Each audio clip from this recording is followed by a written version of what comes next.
Hello everybody, welcome to my 5th devlog, and today I'm going to be focusing on a new character I added, and a dialogue system, a weapon upgrade system, and some UI changes.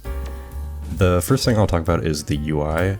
I think the UI in my previous videos is probably one of the things that looks undeniably kind of bad about my game. I think everything else is starting to get graphically in a place that I'm very happy with, but the UI is definitely a standout and still looks very placeholdery. So this week I decided to make a few different designs for UI. I made two different two-dimensional sprite sheets for the UI, and honestly, neither of them were really making me super happy. So I decided to just do something a little bit different and less conventional, and I just modeled out some rosary beads and another thing to symbolize your prayers that you'll have in the bottom left screen. And here's what it ended up looking like. So I had a few different ideas of what I wanted to symbolize the prayers as. I thought about some religious symbol from any kind of religion. I thought of maybe just like holy water. That seemed like the obvious thing at first, and I was going to do that. But I thought since I was doing a game with biblically accurate angels, or that kind of aesthetic, I would just do something that fit that. So I thought of eyes, and having eyes just constantly staring at you in your UI made me kind of laugh at first, but I kind of appreciate how striking and unique it looks. But I can see some people maybe being turned off by it. But I like it. Just let me know what you think about it. And I think the 3D UI gives my game a very interesting look that I don't see a lot of other games do. I previously had a health bar, and now it's going to be more of like a health point system. So you're going to be able to collect rosary beads throughout the world and expand your health bar. You're going to be able to do the same thing with eyes or prayers. And these are going to be some of the secrets that you can find that I scatter around. Previously I just had these like placeholder secrets that were just purple cube things that just literally just told you that they don't do anything and they're worthless, but in the final game they'll do something. Now they finally do something. So I'm going to be replacing those throughout the whole world with rosary beads and eye fragments or something. I don't know, I'll figure out something to symbolize the eyes with. But yeah, those are gonna populate the secrets now. And I'm starting to flesh out the exploration aspect of my game a lot more because of this, and rewarding that exploration, which is nice because that's always my favorite part of Metroidvanias. I also spent a lot of the last few weeks developing my dialogue system and my cutscene system a little bit more. I am introducing a new character, which is actually the first demonic character that you meet in the whole game. He's going to be residing in the hub world that you get access to. This hub world is going to be some kind of like temple of redemption where souls throughout purgatory and hell go when they're hopeless and they need hope, and they want to maybe move up in the world literally into heaven one day. And this is some kind of shelter for them.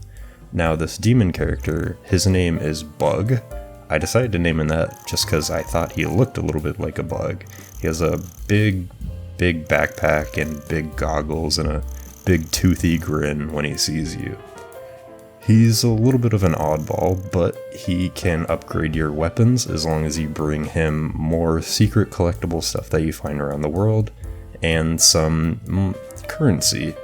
I decided to name this currency Einwald, which is a word I found. Apparently it means like omnipotence or power, and it's a Norse word, and I just really like the sound of Vald being the currency. I don't know why, it just sounds nice to me. So for this cutscene I spent a lot more time on the individual animations, and I think they look a lot better than my previous cutscene. In my last cutscene, there was a lot of like floatiness to the walk cycles and certain poses that I think I tried to avoid those mistakes this time, and I think for the most part the animations on Bug look very nice and expressive. I also got Substance Painter recently, which really helped my workflow, because now I can paint all different sorts of facial expressions just on different layers, and I don't have to pull the UV into like an image editing software individually. I can just have it on the file and then just work on each facial expression in the same file, and it's very easy. And I think making characters from now on are going to be a lot faster and easier and better in every single conceivable way. So when you exhaust Bug's dialogue, you get to a menu where you can ask him to upgrade your weapons. Right now I only have the revolver and the shotgun now, but I'm going to work on animations for the autocannon and any future weapons I make. And I think I don't know if I'll keep this the same for every weapon, but for now I have it where every weapon you can upgrade the level, which is going to just increase the damage, maybe the accuracy or some other stats. And then there's going to be 2 different unique upgrades for that weapon. I had an idea for the shotgun where you would get like maybe an additional jump when you shoot it in the air.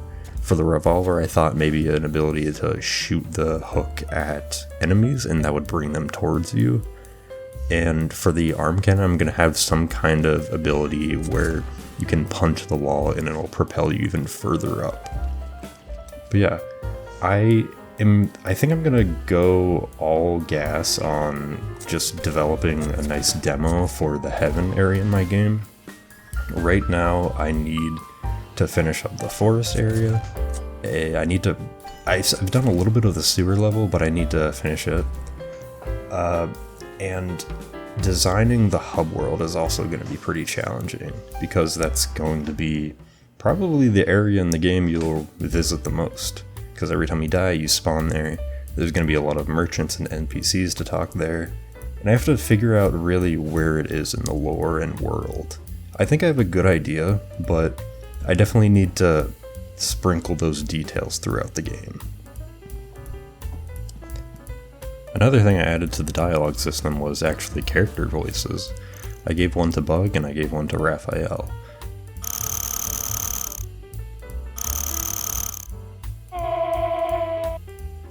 So every word they say, they'll produce some kind of like sound, kind of like Undertale or Banjo-Kazooie or Animal Crossing. There's a lot of games that do it, but I think it works for this game. At first I kind of wanted it to be voice acted, but as I was going more into like a really stylized look, I thought it might just be better if it stayed in this style of talking, because I don't know, I just think it's charming and it's less work for me. So I think that about wraps up this devlog. I would really appreciate any feedback, as always. I would really appreciate if you subscribed to my channel, or liked the video, or left a comment. I really like hearing about what you guys think about my game, what I should change, what you don't like. It always helps me to get another person's perspective on my game, and it makes me feel really good to know that I'm doing some things right and fixing what I do wrong. So thank you for sticking it out this far, thank you for watching the whole video, and I will see you next time. Hope to see you there.